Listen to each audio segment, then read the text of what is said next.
Hola, antes de comenzar con esta historia me gustaría que le dieras me gusta a este vídeo y te suscribas para poder subir más contenido como este. Novela.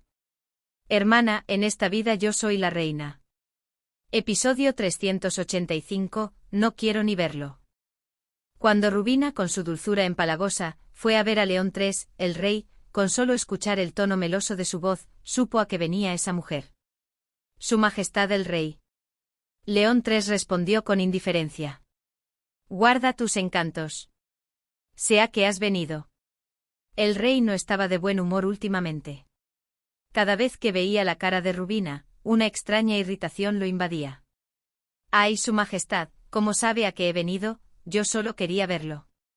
León III murmuró para sí mismo, ¿cómo no voy a conocerte si hemos compartido la cama por casi 30 años? Sus palabras fueron muy bruscas. Sé por qué es y yo me encargaré bien, así que puedes irte. ¿Qué dice? Hable conmigo, Su Majestad. Rubina estaba desesperada. No podía irse así. Era la oportunidad de César de ser rey. Ay, ¿en serio? León III se enfadó de repente. Ahora mismo estás así por esa amnistía de la ley alemana, ¿no es así? Rubina se dio cuenta de que había sido descubierta. Inmediatamente bajó la cabeza y observó al rey. Sé lo que vas a decir, que incluyamos a nuestro César. Una vez que empezó a enfadarse, no pudo controlarse. León III expresó su irritación sin rodeos. ¡Qué visión tan estrecha, qué miopía! ¿Cómo voy a hacer eso a mi antojo? ¿Acaso tengo que salvar a todos los bastardos nacidos en 1101 de todo el continente central? Su Majestad, no es eso. Si no es eso, vete. Su voz resonó hasta el techo. León III le hizo un gesto para que se fuera. Si Felipe IV lo impulsa, el Papa y el rey de Gálico se encargarán, vete. Como Rubina no se movía a pesar de todo, León III se enfadó una vez más y abandonó la habitación. Sin embargo, aunque León III se comportó de forma tan brusca con Rubina, tenía la clara intención de aprovechar la amnistía de la ley alemana. Recordó la espalda de su hijo mayor, a quien había enviado a Trevero.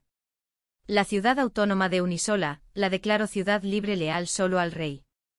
Los habitantes de Unisola, nuestro pueblo, no olvidarán esta gracia. Cabello rubio abundante y hombros anchos. Aunque se inclinó según la etiqueta, su nuca no parecía sumisa en absoluto. Una apariencia demasiado parecida a la de su madre y una popularidad excesiva para ser amado solo por ser su hijo de sangre. ¡Qué suerte tiene! León III apretó los dientes. Después de declarar a Unisola ciudad libre, esperaba que la opinión pública sobre el príncipe del gran señor se volviera rápidamente en su contra. Sin embargo, entre los grandes señores, no hubo ningún movimiento sorprendente. Pero por mucho que saltes, eres una pulga, todavía me quedan muchas cartas, hijo mío. León III aún no había nombrado al príncipe Alfonso como príncipe heredero. Era algo realmente inusual para un rey anciano que solo tenía un hijo legítimo y no había tomado una nueva reina. Si se restaura el derecho de sucesión de César sin nombrar un príncipe heredero, podría hacer que compitieran y elegir al que me gustara. Se encogió de hombros, orgulloso de su astucia. Al imaginar a sus dos hijos adultos discutiendo y tratando de complacerlo, la irritación que había sentido al ver a Rubina pareció desvanecerse. Bueno, si Alfonso se portaba bien, al final lo elegiría como sucesor. Pero a León III no le gustaba la forma en que ese tipo se comportaba con arrogancia, como si el trono fuera suyo por derecho. Quería que se arrastrara por el suelo y le besara los pies. Después de deambular un buen rato, de repente se dio cuenta de que tenía hambre. Vamos a comer. León III, al confirmar que Rubina se había ido, bajó lentamente al pequeño comedor adjunto a los aposentos del rey. Mientras se dirigía al comedor, miró a su alrededor, pero por mucho que buscara, no había ni una mujer joven, y mucho menos una hermosa, en el palacio. Rubina, que había tomado el control total del palacio después de la muerte de la reina Margarita, había reemplazado rápidamente a todo el personal. TSK. León III volvió a sentirse de mal humor. Una mujer joven y fresca con cabello color ámbar apareció ante sus ojos. No reconocía sus sentimientos con precisión, pero sabía claramente que estaba muy insatisfecho. Mientras la gente influyente de todo el continente central se entregaba a sueños diferentes sobre la amnistía de la ley alemana, la persona que debía dar el pastel llegó a una conclusión muy simple y directa. Piénsalo. El Papa Ludovico comunicó al cardenal de Mare su intención de posponer la cuestión de la amnistía de la ley alemana hasta el próximo concilio. El próximo concilio se celebrará en San Carlo. El concilio tenía la tradición de celebrarse rotativamente en varias ciudades del mundo cristiano, pero en los últimos 200 años siempre se había celebrado en Trevero. ¿Por qué de repente no le resulta difícil moverse? El cardenal de Mare, una vez nombrado sucesor, se volvió muy respetuoso con el Papa Ludovico. Al Papa tampoco parecía disgustarle. El Papa, con una actitud que nunca habría imaginado en su juventud, le explicó al cardenal con amabilidad, como si le estuviera aconsejando. Si muero en San Carlo, ¿no se celebrará allí el cónclave? Todos los cónclaves de los últimos 200 años se habían celebrado en Trevero. Esto se debía a que era el lugar donde el Papa había fallecido. Sin embargo, la ley eclesiástica establecía claramente que la reunión para elegir al próximo Papa debía celebrarse en el lugar donde el Papa falleciera, no en Trevero. Era un vestigio de la época en que los primeros hebreos llevaban una vida nómada, pastoreando rebaños en el desierto. Si se celebra de repente, los que están lejos no podrán venir. Ludovico sonrió amablemente y dijo algo escalofriante. ¿No es mejor que yo muera en un lugar lejano que matar a todos los que tienen derecho a voto? Era una persona capaz de hacer eso y más, por lo que al cardenal de Mare le corrió un sudor frío por la espalda. Sin embargo, el Papa cambió de tema como si no supiera nada. Si lo piensas bien, tampoco es un lugar lejano. Es mi ciudad natal, donde nací y crecí. El cardenal pensó que ese hombre era más aterrador cuando sonreía amablemente. Afortunadamente para el cardenal, a quien no le gustaba la sonrisa amable del Papa, el Papa Ludovico endureció su expresión y le dijo al cardenal.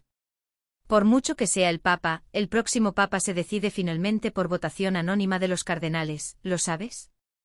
Las personas con derecho a elegir al próximo Papa eran los cardenales menores de 80 años, y actualmente había 46 cardenales en todo el mundo. Si muero mientras se celebra el concilio y la atención de todos está puesta en él, celebra rápidamente el cónclave y termina la elección del próximo Papa. Diles a los que no quiero ver que no vengan. El concilio tenía derecho a la asistencia de todos los altos clérigos por encima del rango de obispo. Sin embargo, paradójicamente, como los asistentes no se limitaban a los cardenales, había margen para inducir la inasistencia de los cardenales. Esto se debía a que, como se debatían cuestiones teológicas, muchos altos clérigos cuya especialidad principal era la administración o la evangelización en lugar de la teología, se saltaban la asistencia al concilio y enviaban obispos para que los representaran. Aunque se reúnan todo tipo de personas de todo el mundo, encárgate de seleccionar bien a los asistentes. Haz que el anuncio de la celebración del concilio sea breve, y también el anuncio de la convocatoria del cónclave. El cardenal de Mare asintió. Con la excusa de que los restos del Papa debían ser trasladados rápidamente a Trevero, se justificaría acortar el aviso de convocatoria del cónclave. De todos modos, se podría argumentar que las personas importantes ya estaban en el concilio, por lo que no había tiempo para esperar a uno solo. ¿Puedes hacer ese tipo de truco? Haré lo mejor que pueda. La decisión sobre la amnistía de la ley alemana se ha pospuesto hasta entonces porque quiero darte más margen de maniobra. Impide que asistan los que están fuera de mi alcance, asegúrate de que todos los cardenales bajo tu influencia puedan asistir, y atrae a los demás con la amnistía de la ley alemana para conseguir votos. Todo eso sucedería después de la muerte de Ludovico. Él no podía ayudarlo. Era enteramente la responsabilidad de su nuevo sucesor, de Mare. Pero el Papa no estaba muy preocupado. Sabía que aunque su sucesor era tímido y tacaño, no era un tonto. Entonces sobre la gran amnistía de Alemán. El Papa Ludovico se rió a carcajadas. No importa cuál. El puerto de Pisarino es tentador, pero Felipe IV no lo entregará fácilmente. Me di cuenta de eso al ver cómo financió la última cruzada. Felipe IV, después de recibir el apoyo del Papa para su sucesión al trono, redujo en 2/3 el apoyo financiero que había prometido para la cruzada. Siempre en la dirección que ayude a tu elección como Papa, siempre en la dirección de liberar a la gente común que gime bajo el yugo de los infieles en la Cuarta Cruzada. El Papa, con ojos ardientes, sujetó al cardenal de Mare y lo miró muy de cerca. ¿Entendido, de Mare? Debes incorporar a la Iglesia permanentemente a la tierra de los jesuitas. El cardenal de Mare asintió apresuradamente ante la súplica del Papa, que rozaba la locura. Ah, entiendo, su santidad. Se santiguó. Que la gracia de Dios caiga sobre la Adgallía y todo el Hejaz. Amén. Amén. El duque Odón caminaba de un lado a otro por el pasillo, incapaz de ocultar su impaciencia. Ya debería haber llegado. La inminente llegada del príncipe Alfonso y su séquito era la razón. Alfonso de Carlo no le había dado su consentimiento. Como él mismo había dicho, hablemos de nuevo más tarde, no podía culpar al príncipe por romper su promesa, y se sentía fatal. Nunca me dio una cita. ¡Qué tipo tan malo! El duque Odón había enviado un mensaje al príncipe Alfonso pidiendo una reunión adicional en secreto, pero solo recibió una cortés respuesta: nos vemos en un evento oficial. Hoy era la cena de despedida que el Papa ofrecía a sus invitados.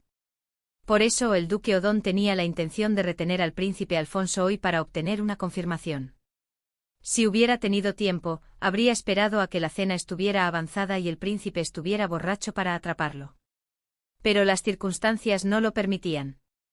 ¿Qué pasaría si el príncipe se levantaba temprano o si se quedaba pegado al Papa y no se movía, impidiendo una oportunidad para hablar a solas? Para asegurarse de encontrarse con el príncipe, el duque Odón decidió apuntar a antes de la cena, no durante la cena. Así que, para simular un encuentro casual, llevaba 40 minutos deambulando frente al comedor. Este era un lugar bastante bueno. Solo las personas invitadas a la cena del Papa podían entrar a este pasillo, por lo que era seguro que el príncipe aparecería solo, sin sus acompañantes. ¿Por qué tarda tanto en llegar?, murmuró pensando que era de sentido común aparecer media hora antes. Era una observación puramente personal. No, aún así, seamos agradecidos. El duque Odón le debía mucho a Felipe IV por la libertad de movimiento que había obtenido. El rey, al llegar a Trevero y después de su audiencia con el Papa, volvió a sufrir un ataque de locura y se encerró en su habitación asignada en la residencia del Papa, sin salir. Era una gran ventaja no tener que preocuparse de que Felipe IV apareciera, estando a menos de 100 pies de distancia. Lo mejor es quitar a Felipe y entronizar al príncipe Alfonso. Si el bastardo Jan sale a la luz, nuestra familia se descontrolará cuando sea adulto. Pensó en su hija, que sería un rehén para atar al príncipe Alfonso, y suspiró. ¿Qué pecado habría cometido en su vida anterior? Al llegar a Trevero, Larisa había montado un escándalo queriendo ir a ver al príncipe Alfonso. Afortunadamente Felipe se había encerrado en su habitación, por lo que Odón pudo someter a su hija y encerrarla en su habitación sin preocuparse por lo que dijeran los demás. Si no fuera mi hija. Uf. Mientras el duque Odón deambulaba por el pasillo, sumido en sus pensamientos, se escuchó un murmullo desde afuera. El duque levantó la cabeza. ¿Habrá llegado?